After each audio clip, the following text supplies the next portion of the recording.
At the moment, I have no specific expectation. I'm expecting anything right now, and if I had certain expectations, I think kuja, but because I listened to her and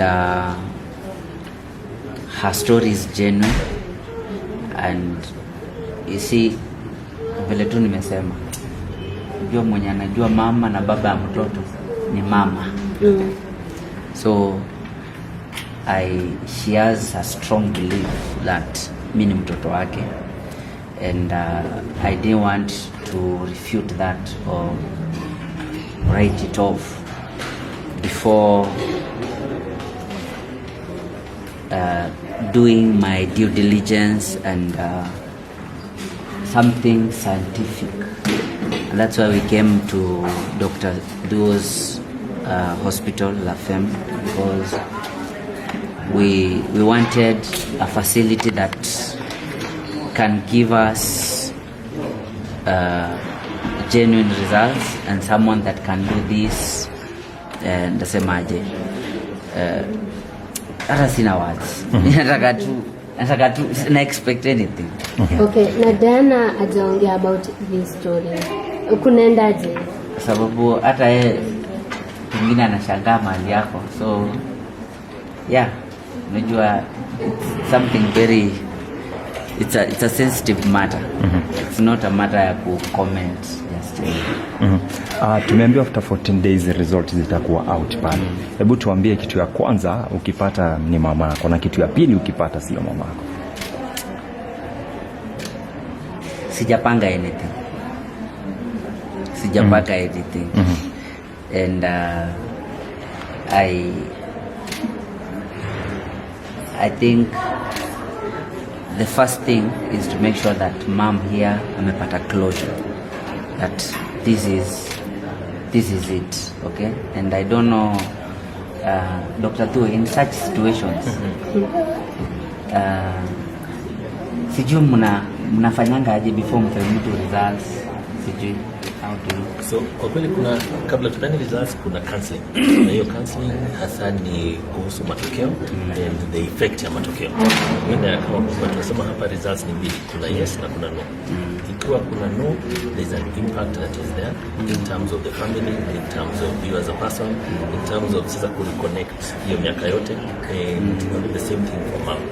So counseling kwa inakuja, and that will happen between the days between now and the time we get the results. We'll be talking about this, the possible outcomes and the impact. I have a question. Earlier you talked about Joy's story 5 years ago. I don't know if I got it wrong. Yeah, is when I think the daughter, who is now my sister, okay, so DM'd me. Yes, unajua nyi vile ilikuwa kujia, mi alikuwa shani DM 5 years ago, so I thought it was just her, but nika ignore tu vile alini DM Facebook. But sasa vile niliona ilikuwa either kwa video ya Kioko ama kuna mtu mwingine kwa Penina something, Yes. So is when I took it on as a serious matter. Yeah.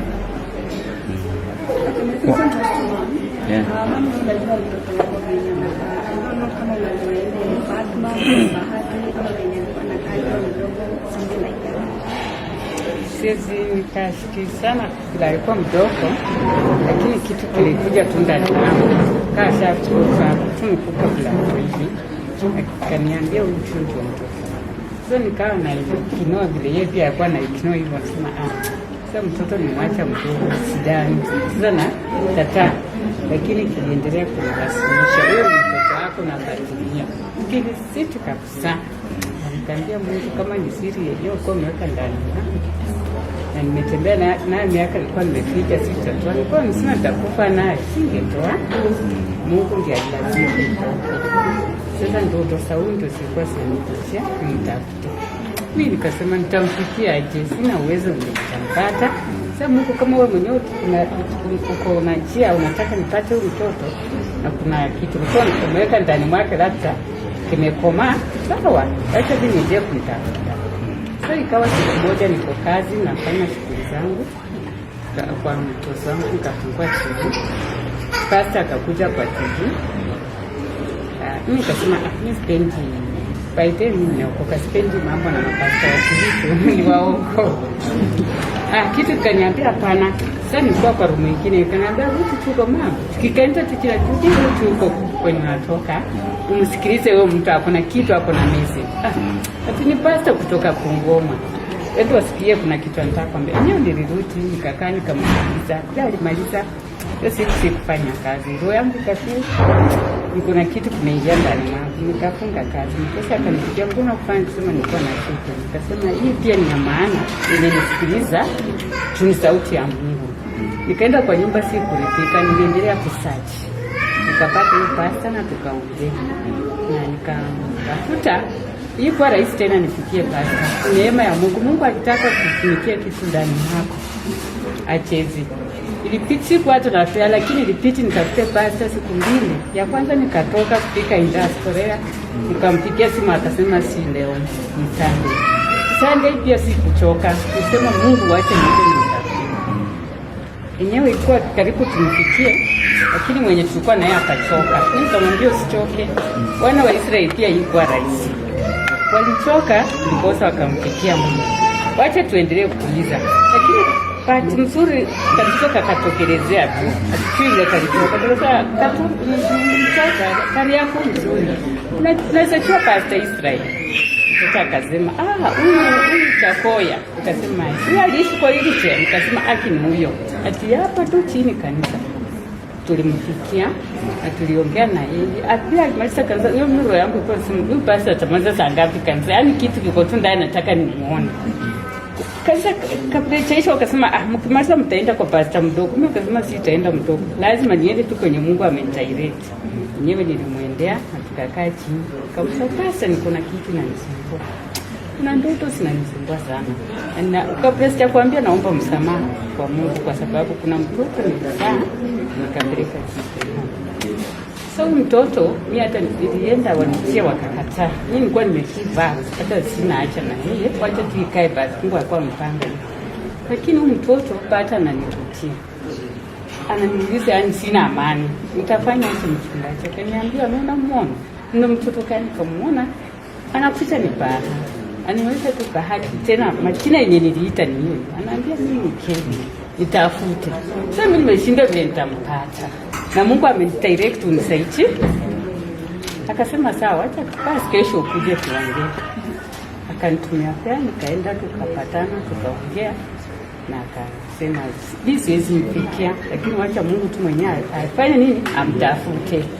Basi akatuma kaenda tu akanioti wakatuma kupoza mliona sikawafikia. So vile uliniita na nilita tu Kevin. Ilikuwa Kevin Kioko ya bahati hapana, hiyo ni nickname ile kitu iko ndani mwako. Swali kwa baba. Swali kwako. Baba yake sister kwa sababu baba yake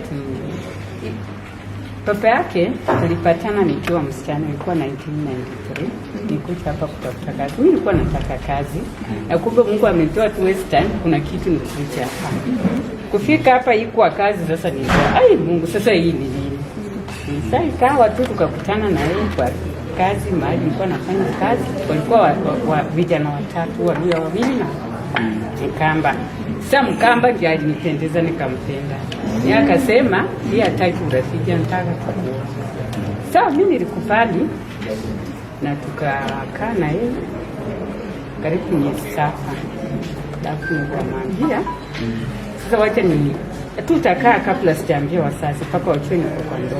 Alikuwa tu ananipea pesa nikiweka posta sikiendea mzazi. Sasa mzazi alikuwa anapigia niko kazi na kumbe niko kwa ndoa. Nikasema hii sitaficha sana.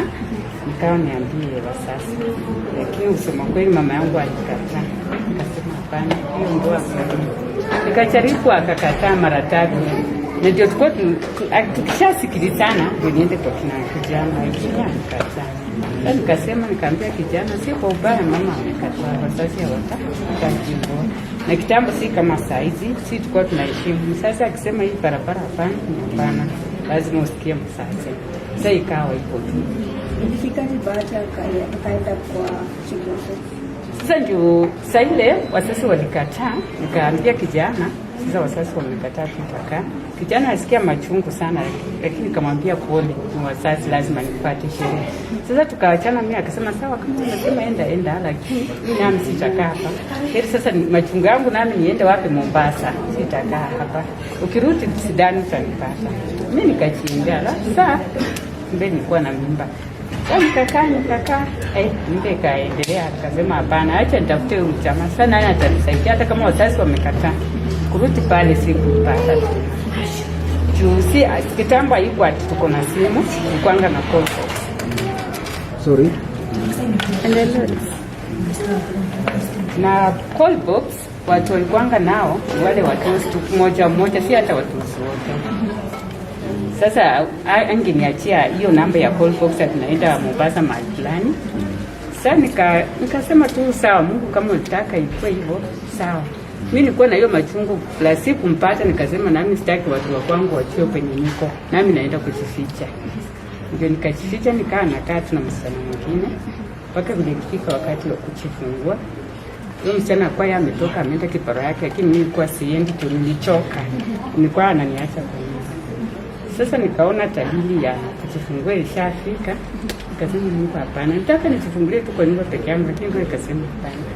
Ukienda tu utafuta daktari, nenda hospitali. Sasa wakati nilikuwa naenda ilikuwa Waruku. Bado nakumbuka hapo mahali nikifika, mbele yako nisipendangi hiyo barabara.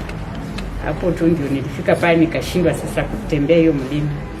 Katika makoti nikaambia Mungu nisaidie. Lakini Mungu alishuka kadi akanisaidia. Sitakangi kuongea story lakini Okay, so, ma'am, procedurally, meaning that you follow the procedure given that wakati unaenda